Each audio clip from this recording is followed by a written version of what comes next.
This is Fox's brand new for 2025 Factory 38 with an all new GripX2 damper. I'm running it on this Crestline e-bike with 180mm of travel. So in this video, I'm going to tell you everything you need to know about this brand new fork from Fox. Let's get straight into it. The damper inside is completely new. The outgoing Grip2 damper had a 20mm base valve diameter and 7 valves, or shims.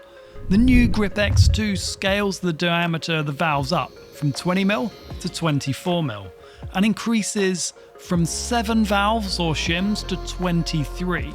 Fox say that this is the kind of tech seen in motocross and supercross racing, and the result of this new design should give the most supportive, smoothest and tunable descent-focused damper that Fox have ever created. I'll be honest, I've used most of the Fox dampers over the past few years, and my 38 has been a fantastic fork with a regular Grip2 damper, so I was quite curious to work out exactly what the differences would feel like of the new fork out on the trail. I headed over to Santa Cruz in California and visited Fox's HQ to check out all the new tech and ride on some of the awesome trails out there.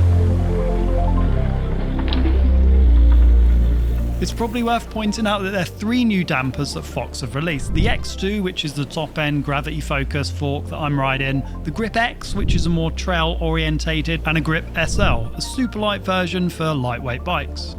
This fork you see here is in the special edition gold on gold colourway. It's a limited edition colourway and it will be available in the summer. As soon as I hit the dirt, the fork had that distinct Fox 38 Grip2 feeling that I'm used to. And honestly, I'd be lying if I said I could tell the difference right away. It felt as good as it always has. Supple off the top and tons of support right through the stroke.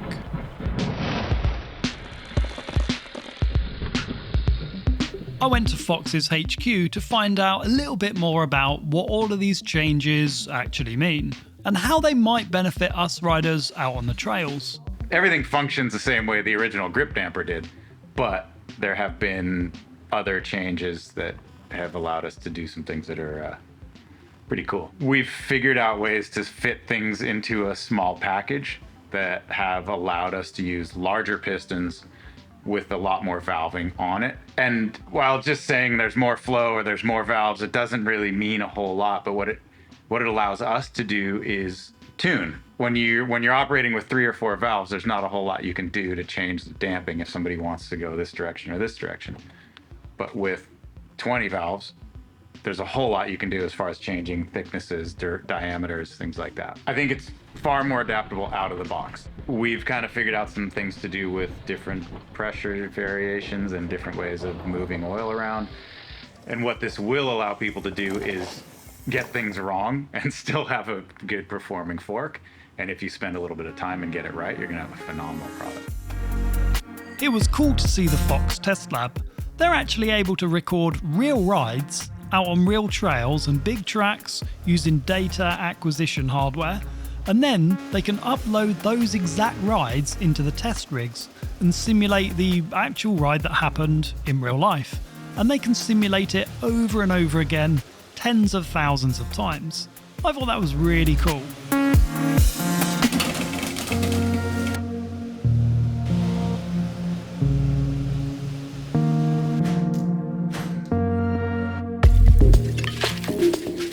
I spent a week out in California testing the fork on a range of flowy and techie trails, and once I'd found my settings, which were pretty much from the setup document, I didn't feel the need to change the compression or rebound damping at all.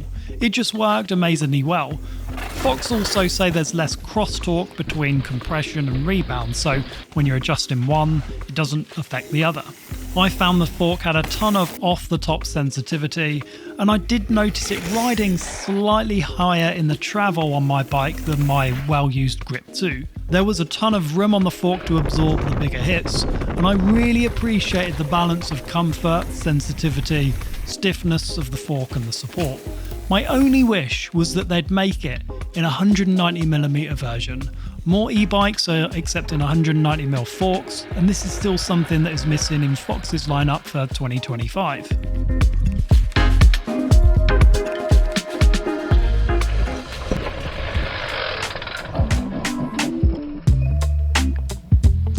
This is a really good fork. But honestly, so was the GripX2. So whilst pretty much everything else has remained the same, so the lowers, the CSU, the air spring, the main magic of a fork is the damper. The GripX2 damper was already a really good fork. Is it much better? I'd say it's incrementally improved in my experience, in my limited testing.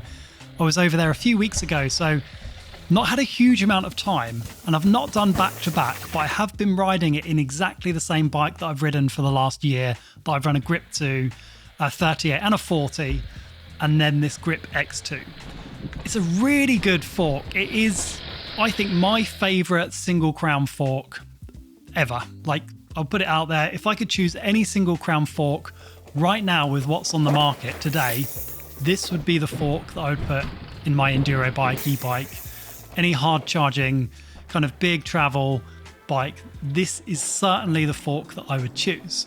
So let's take a look at what Fox say the benefits are. Now, it's very hard to quantify all of this because you'd need some crazy data acquisition set up to get all of this and monitor it. But here's what Fox say. So Fox are saying that the response time of the GripX2 damper has been improved to 5 to 10 milliseconds after rider puts an input in. So virtually immediately.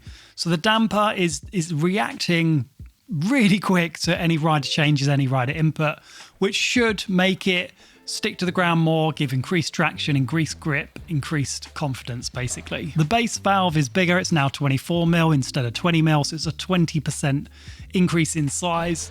And there's now 23 valves in there versus 7, so there's way more scope for tuning and aftermarket tuning, loads more possibilities. Maybe to give some personal experience in valve-in changes, the GripX2 E-tuned versus the regular one, the GripX2 E-tuned was slightly softer, and that was only with the 7 shims that were available in there, and they could change the characteristics somewhat between those two forks.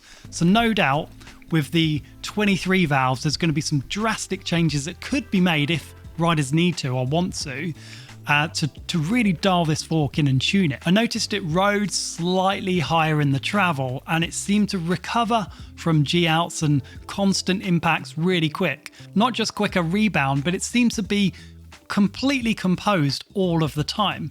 Constant chatter, constant roots. You can just plow through things and trust the fork is going to see you through. I felt quite inspired to hit stuff blind from this, and it was dry, the trails were dusty, I was riding my own bike, I was loving it, to be honest with you. The trails were absolutely mint, and you know when you're set up and you're dialed and everything is running sweet, and that was what I got immediately with this fork. The other thing of note was I was running way more low speed and high speed compression to what I normally do. Usually I run the GripX2 closer to open, and then I dial it in and try and find that kind of sweet spot, and maybe I'll be messing around with it a little bit out on the trails. But I ran this about 3 clicks from fully closed on both high speed and low speed, which is totally different to what I'd run on the GripX2, and it makes sense. It's a totally different damper. Now, I did experiment slightly with just the range of adjustability, but I can't say I noticed a huge amount. I'm not a professional suspension tester, but I am quite used to the Fox feeling and the nuances, the differences between that and different brands of forks. I've got to say, I loved riding this fork, and yes, this is a fantastic fork. Is it massively better than the GripX2? Probably not. Is it better? Yes. Is it the fork that I would choose? Definitely. The Fox 38 was already a brilliant fork, and now it's even better. Thanks for watching. Pop any questions you've got about this down below and subscribe for more bike content, and I'll catch you soon.